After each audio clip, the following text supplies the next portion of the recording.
Magandang araw guys, ako nga pala si Glenn and welcome back to my channel. Sa mga hindi pa pala nakasubscribe dito sa channel ko, pakiclick nyo po yung subscribe button and hit the notification bell para ma-update po kayo every time na mag-upload ako ng mga bagong videos. In today's video guys, let's talk about my experience in using Neutrogena Deep Clean Foaming Cleanser. So itong product na to guys, no, actually napakarami ng formulation ng dumaan dito guys, no, kasi nagamit ko na to several times in the past. And ginamit ko to ng especially dahil nga laging oily yung skin ko and talagang very effective siya guys for an oily and acne prone skin like me. So before we begin guys, no, disclaimer lang, hindi po ako dermatologist, hindi po ako skincare expert.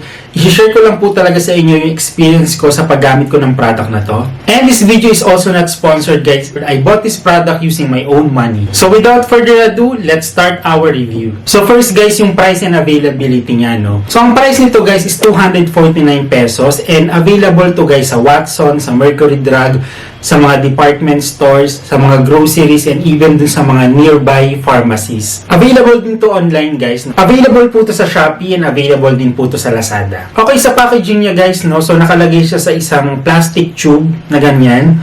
And then may print siya guys na ito yung kanilang parang standard na tagline, no, na deep clean. Most of the Neutrogena products guys merong ganitong tagline na deep clean. And masasabi ko guys na okay naman yung packaging niya, although not that premium compared dun sa mga packaging na nakita ko sa ibang brand. By the way guys, no, ito nga pala guys, meron na siyang bagong packaging guys based dun sa nakita ko recently sa Watsons nung nag-visit ako dun. So when it comes to ingredients guys, no, makikita mo dun sa top list ng ingredients list niya guys, mga humectant or mga moisturizing ingredients like glycerin and propylene glycol.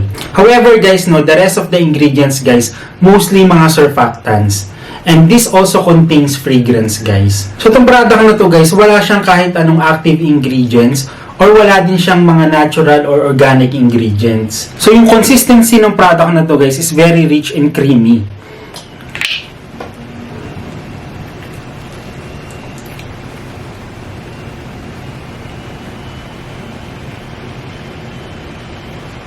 So let's talk about yung effect ng product guys. Well, based dun sa old formulation nitong product na to, no, talagang very drying siya sa skin guys, no. Sabi ko nga kanina, most of the ingredients niya mga surfactant. Every time na ginagamit ko to guys, talagang after ko siya gamitin, makikita mo sa kanya, mararamdaman mo sa kanya guys na alam mo yung squeaky clean feeling, yung talagang super banat yung skin mo na parang na-strip off lahat ng moisture. However, dito sa kanilang new formulation, ano, based na experience ko sa kanya, hindi na siya ganun ka super drying sa skin compared doon sa previous formulation niya. After mo gamitin to guys, no, mararamdaman mo pa rin naman yung parang may pagka-squeaky clean feeling, no. Pero hindi na siya kasing drying as compared before. And yun nga, dahil puro surfactant siya at talaga namang yung claims niya is may oil control effect siya guys, mararamdaman mo talaga guys na hindi masyadong nag-oil up yung skin mo after mo siyang gamitin.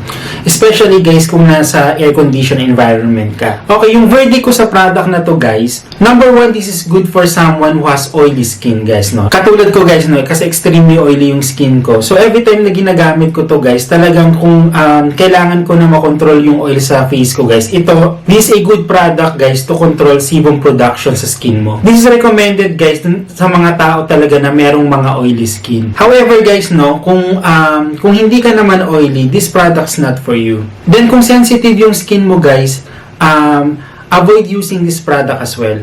Kasi sabi ko nga kanina, no, puro surfactant yung content nitong product na to.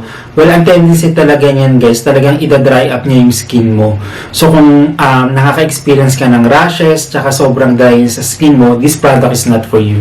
If you're also an acne-prone skin guys, wala siyang masyadong benefit sa skin mo except doon sa kanyang oil control, no? Kasi unang-una, wala naman siyang active ingredients, wala naman siyang salicylic acid, wala naman siyang AHA or glycolic acid. So yung benefit lang talaga na makukuha mo sa facial cleanser na to guys, it can remove dirt, oil, and of course yung dead skin cells sa skin mo. And this product guys is not recommended to treat acne. So that's it guys. If you think na informative tong video na to, pakiclick mo naman yung like button and please don't forget to subscribe. So hopefully nakatulong sa itong video na to guys, and see you guys in my next video.